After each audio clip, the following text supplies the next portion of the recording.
يقولون أن الصالات الضيقة لا تتسع للأحلام الكبيرة، لكن أسود الأطلس كان لهم رأي آخر.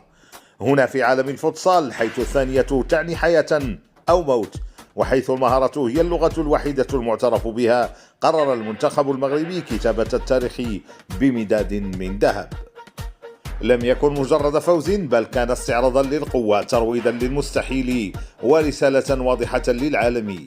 انتهى زمن المشاركة من أجل المشاركة. بقيادة الداهية هشام بكيك، تحول المنتخب المغربي إلى أوركسترا تعزف سيمفونية كروية.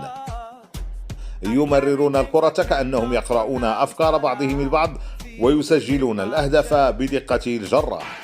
من مهارة أنس العيان إلى قتالية سفيان المسرار وصخرة الدفاع التي لا تنكسر، هذا الجيل لم يرفع الكأس فحسب، بل رفع سقف الطموحات العربية والإفريقية إلى عنان السماء. شاهدوا التكتيك، تأملوا الانضباط، واستمتعوا بسحر مغربي خالص جعل كبار اللعبة في البرازيل وإسبانيا يقفون احتراما للماكينة المغربية. المغرب اليوم ليس مجرد بطل، المغرب هو مدرسة الفوتسال الجديدة في العالم. لا تنسوا الاشتراك في القناة وتفعيل جرس الإنذارات ليصلكم كل جديد.